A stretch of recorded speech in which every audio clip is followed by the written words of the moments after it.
Hello, welcome to the morning edition of MBC News, and you are with me, Evelis Chingambe. Our top stories. First Lady, Madam Professor Gertrude Mutharika chairs the Malawi national women's and men's netball teams ahead of the upcoming Netball Africa Cup. The Malawi Defence Force vows to continue protecting the nation, and Minister of Information Shadrack Namalomba clarifies the revised tax measures, saying it will help revamp the economy.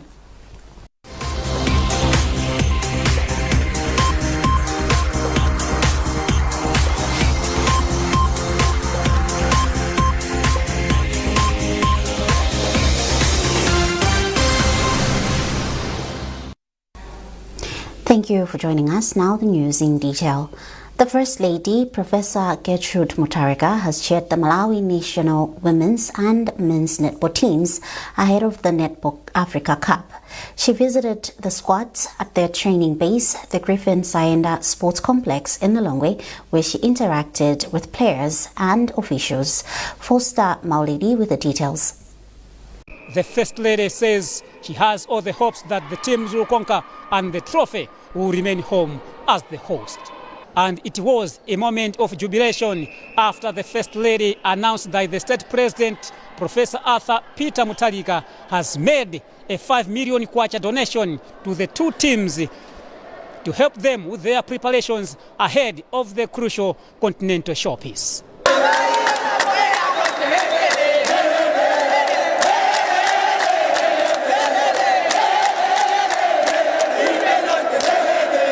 Netball Association of Malawi NAM General Secretary Yamikani Kauma held the First Lady for the visit. The coming in and the words of encouragement that she has given to the players, we are happy to say that we are moving together and she has promised to help us more. So as Netball Association, we are happy to say that the camping will be, there will be no challenges. We are sure that they will help us. As you can see that she has already started helping us. She has given us 5 million for the Malawi Queens and 5 million for the Malawi Kings. We are happy to say that the girls, they have that morale to say they will play with they have been motivated, so we are happy. Minister of Sports Patricia Wiskes says Malawi is geared to host the tournament and the preparations are at an advanced stage for Malawi to host this historic tournament. As a ministry, we are working hand in hand with the Netball Association and other stakeholders in the industry to make sure that we get this support. We still have 2 weeks to go. We are thinking something will happen within the 2-week window that we have. If you saw the structure that we are in 2 weeks ago, it wasn't the same. The wooden floor was not fixed. The chairs were in bad shape. But the ministry, together with the Netball Association, the contractor and other stakeholders, are working tirelessly to ensure that by the time we get to hosting the games, this structure will be up and running. Malawi will host the 10 Nations tournament, which will run from 8th to the 14th of December, right here at the Griffin Sayenda Sports Complex in the capital, Lilongwe. From Lilongwe, this is Foster Maulidi. Vice President Dr. Jen Ansah has asked the African Union and European Union to assist government in rural development, which has the potential to improve trade in the country. The Vice President made the appeal at the 7th AU-EU Summit in Luanda, Angola. She emphasized that agriculture remains Malawi's backbone in economy. Therefore, as the country is moving towards value addition, it is vital to put in place infrastructure that will facilitate trade between Malawi and other nations. The 2-day summit came to a close on Tuesday, and today the extraordinary summit of the African Union starts. We are depending on agriculture for trade, and in fact we already export a few commodities. Our biggest challenge is how to reach the ports in the Indian Ocean. And the shortest route for us is Mozambique, the Nakara corridor. In this agreement between the AU and the EU, there are 12 corridors of connectivity, and Nakara is one of them. We want it to be operational, and it should connect to Malawi so that we can do trade. And also, we have seen we are having challenges even with the fuel. Once that corridor is opened up, it will also ease fuel transportation. We are a landlocked country. We need to reach the ports on the Indian Ocean. United Nations Secretary General Antonio Guterres has described the partnership between the AU and EU as a central axis for a better world. Speaking during the just-ended 7th AU-EU Summit in the Angolan capital, Luanda, Guterres said the partnership offers an opportunity to rectify historical injustices, among other issues. Themed Promoting Peace Through Effective Multilateralism, the summit brought together heads of state and government and representatives from all 27 EU member states and 55 AU member states, including Malawi's Vice President, Dr. Jane Ansah. I wish to address three areas where cooperation between your two continents can play a decisive role in guiding this new reality. First, sustainable development. Today's global financial architecture is both unfair and ineffective. It favors already wealthy nations. We must reform it for everyone's benefit. And this means ending the crashing debt cycle, tripling the lending capacity of multilateral development banks, and giving developing countries, many of them in Africa, greater participation and influence in the global financial institutions as part of the reform of the international financial architecture to adapt it to today's world. In Seville this year, the international community agreed on comprehensive steps to advance these goals. The African Union's Agenda 2063 and the United Nations 2030 Agenda for Sustainable Development also point that way. Together, you can end the injustices of poverty, address the root causes of migration and displacement, and unleash the unmatched economic potential of this continent. Second, climate action. Africa is rich in sun, wind, and critical minerals, and demand to those critical minerals is set to triple by 2030, driven by the shift towards clean energy. That must be an opportunity to resurrect the old models of resource exploitation and replace them with high value-added processing and production in the countries of origin. With the right training and financing, the renewables revolution can empower all of Africa, but only if international cooperation enables a just transition away from fossil fuels, including the electrification of the continent. The Malawi Electoral Commission (MEC) has handed over all electoral materials used during the 16 September 2025 general election to Parliament. This is a legal requirement that reinforces trust and accountability in the electoral admission. Speaking during the handover ceremony in Lilongwe, MEC Commissioner Richard Chapujega said the process ensures transparency and creates a documentary trail for scrutiny and future reference. We have a report by Yamikani Simtoy. The country's constitution mandates the Malawi Electoral Commission to oversee presidential, parliamentary, and local government elections in the country. Furthermore, the Presidential, Parliamentary, and Local Government Elections Act requires the Malawi Electoral Commission to submit election materials to the Clerk of Parliament once the elections are concluded. Speaking during the handover of the materials to Parliament of Malawi, MEC Commissioner Richard Chapujega said all the polling materials are submitted to Parliament to safeguard and preserve integrity of the electoral process. It's a requirement by law under Section 120 of the Presidential, Parliamentary and Local Government Act of 2023 that, after the elections, the Malawi Electoral Commission has to, hand over all the electoral materials that include ballots, result sheets, and everything to Parliament for custody. Since we know all the cases that are in court, will compile the list and indicate to Parliament, which wards and constituencies have cases still in court. And even after the courts have resolved the issues and make determinations, we'll also communicate to Parliament that now they are free to dispose of the materials that were kept pending the resolutions of such cases. Deputy Clerk of Parliament Joseph Emanzi said the electoral materials will be disposed of at least after 4 months, except for those from areas where results have been legally challenged and remain under judicial review. The law, which is the Presidential, Parliamentary and Local Government Election Act, states that the electoral records should be kept for at least a period of 4 months. So we are following that law. Since we have received this, within a period of 4 months, those which do not have any court cases or disputes, they will be disposed of.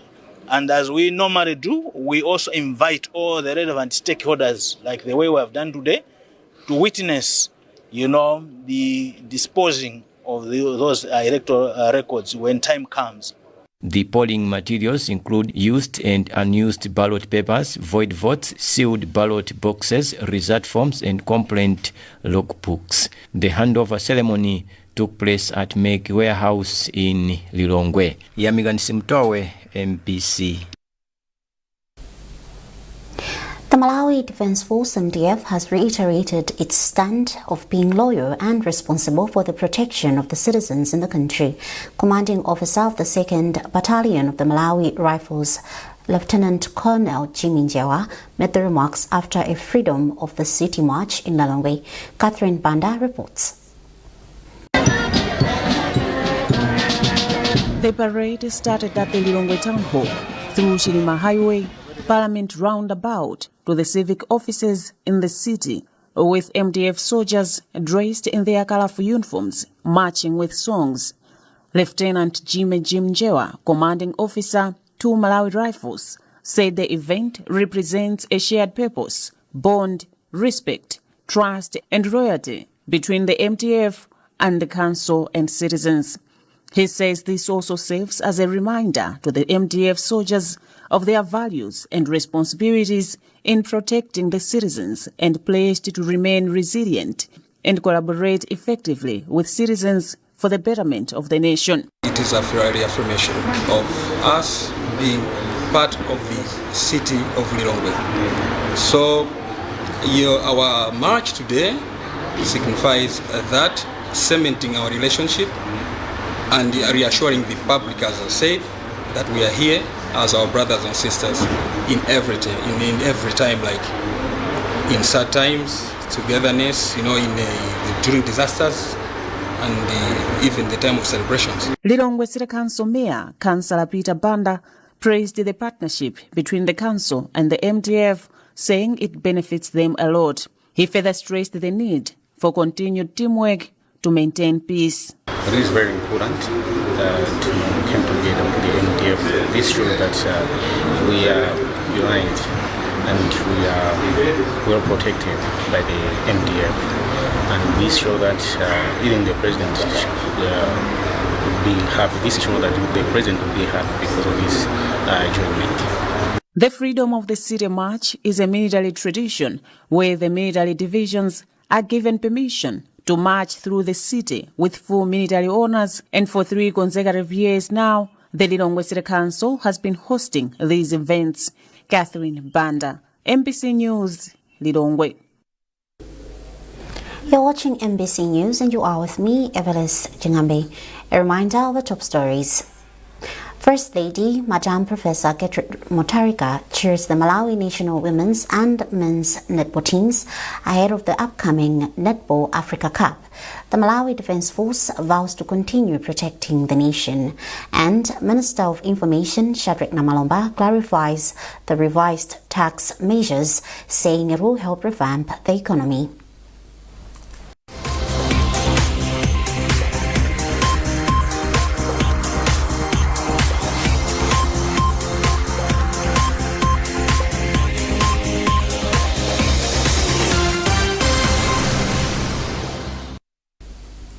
Welcome back.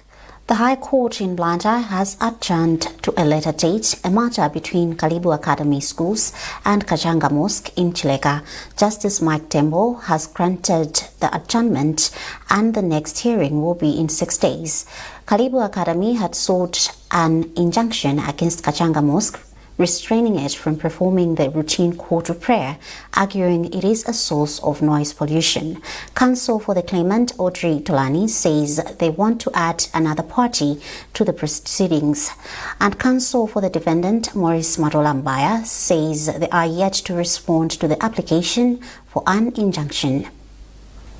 Today we came here, we had an application for an injunction. So we were retained yesterday by another defendant. So we adjourned the matter in order for us to have the full picture of the matter, because as I have said, we don't have the clear facts of the matter. The matter has been adjourned within 7 days. We have to reply for the claimant. The injunction that they have saved us, we have to reply in 7 days. Then we'll come back in court after the 7 days elapse. Minister of State Alfred Gangata has taken his oath of office as Member of Parliament for Lilongwe Ntandire in Teriza constituency. The ceremony took place at Parliament Building in Lilongwe. Deputy Chief Justice Lovemore Chikoba presided over the event. Charles Wahara reports. The Malawi Electoral Commission MEC declared Alfred Gangata as the elected Member of Parliament for Lilongwe Ntandire Mtsiriza constituency after determining the results using the materials available as directed by the High Court.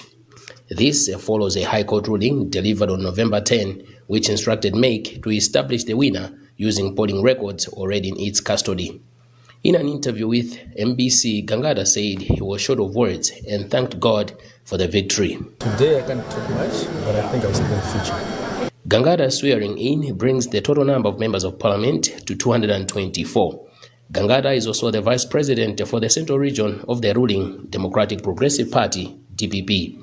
Charles Wahara, MBC News, Parliament Building, Lilongwe.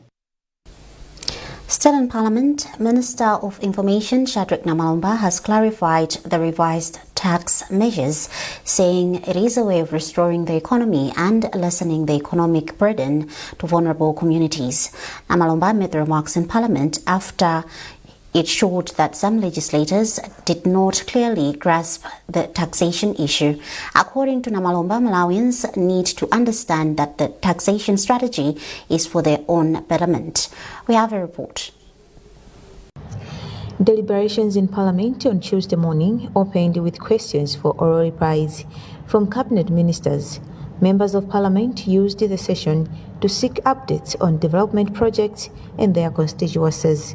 Responding to concerns on development projects under the Ministry of Agriculture, Irrigation and Water Development, the minister responsible, Rosa Fachimbilizi, said government is committed to ensuring the availability of potable water in both rural and urban areas. Mbilizi further disclosed that government plans to revive stored water projects in several parts of the country, including the Zalewa water supply project. These two cannot be connected as such. We need to do a separate pipeline for Hewe or Tazma. So that was my response, but I assured the Honourable Member from Rumpi West that we'll make sure that we provide water to the people around the Tazma water supply scheme. On education matters, the Minister of Education, Science and Technology, Bright Msaka, said government remains committed to investing in the education of the next generation, stressing that there is no justification for failing to do so. My ministry is saying that we want to increase access to education in Malawi, secondary education.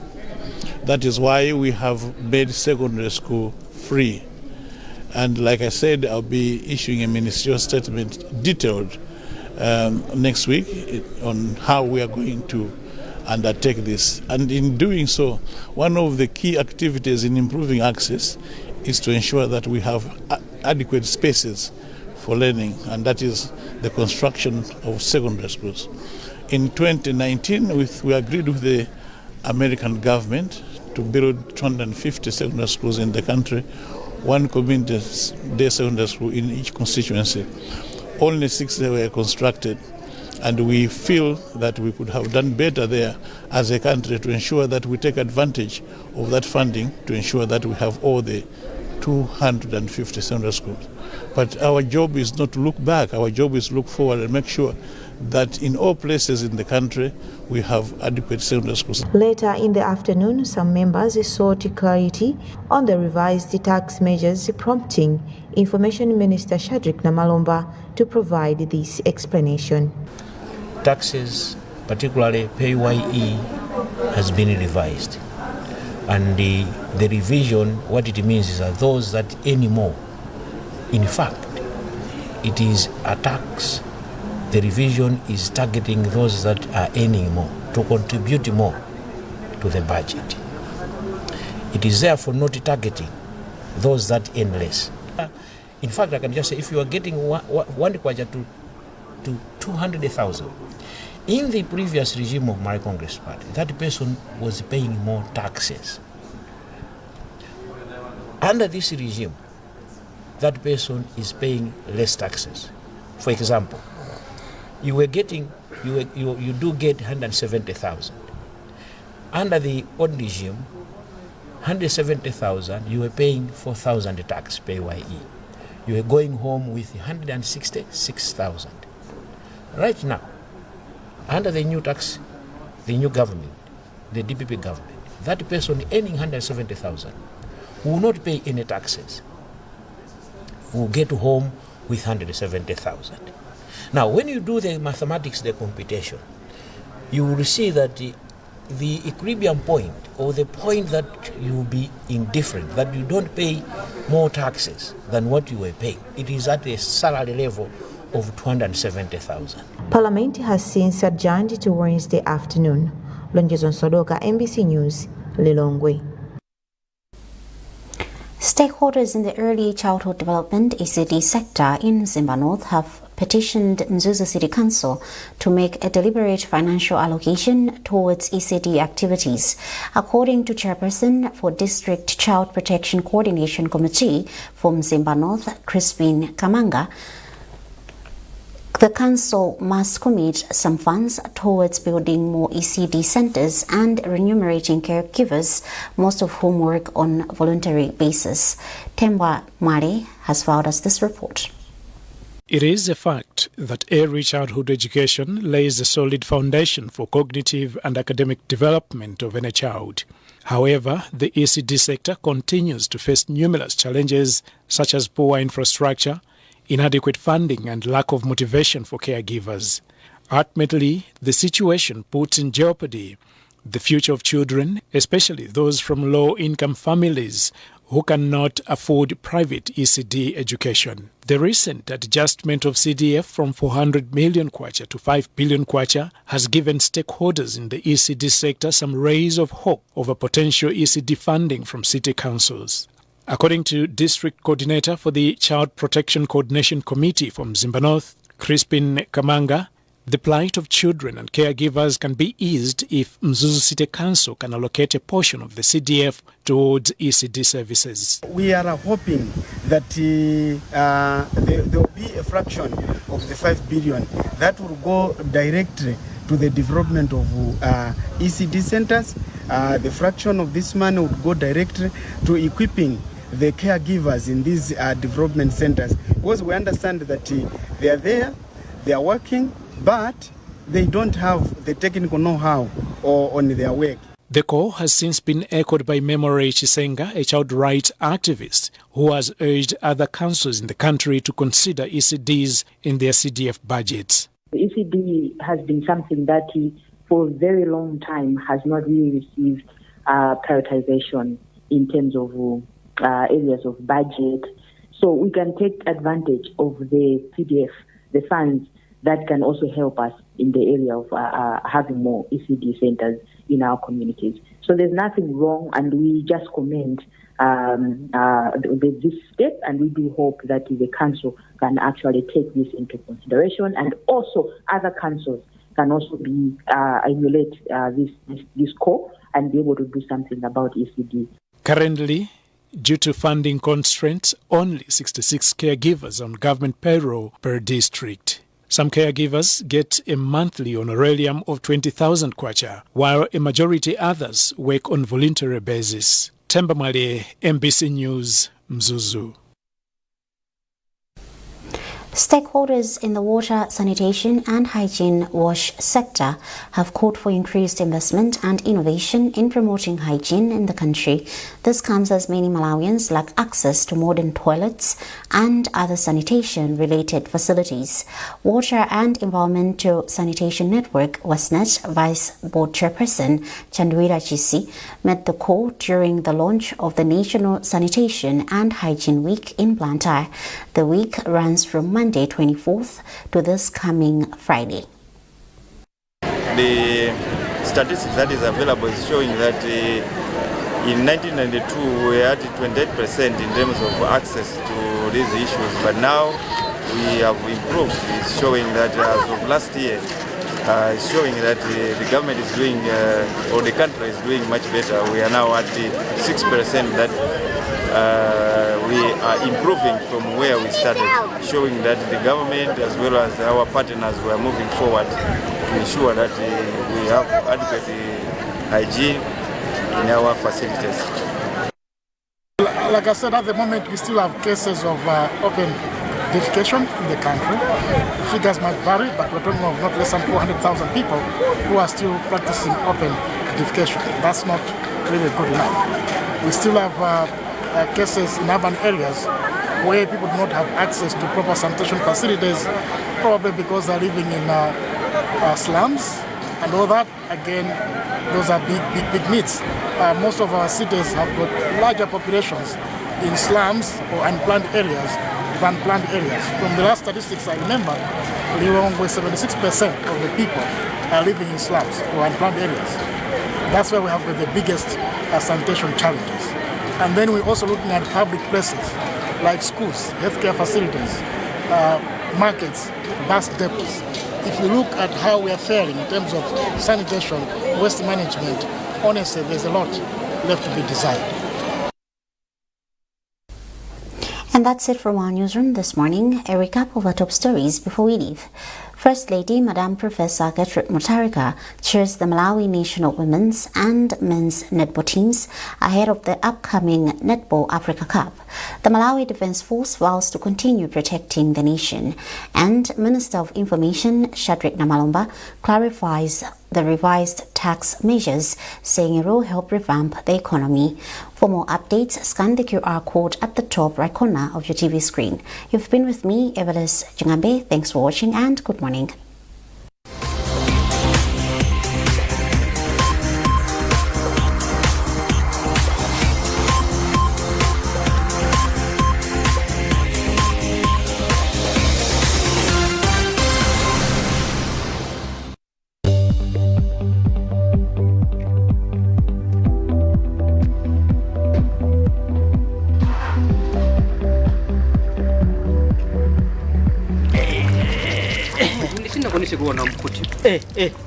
Agamula kutuka akupita kundende basi kule ndendo mtama kulephera kunena kuti nisindi madziwa ndipo ajaja mtima ubasa akasembende ndipo amadekula kupita kundende munthu akuti samatani samadziwa chilichonse.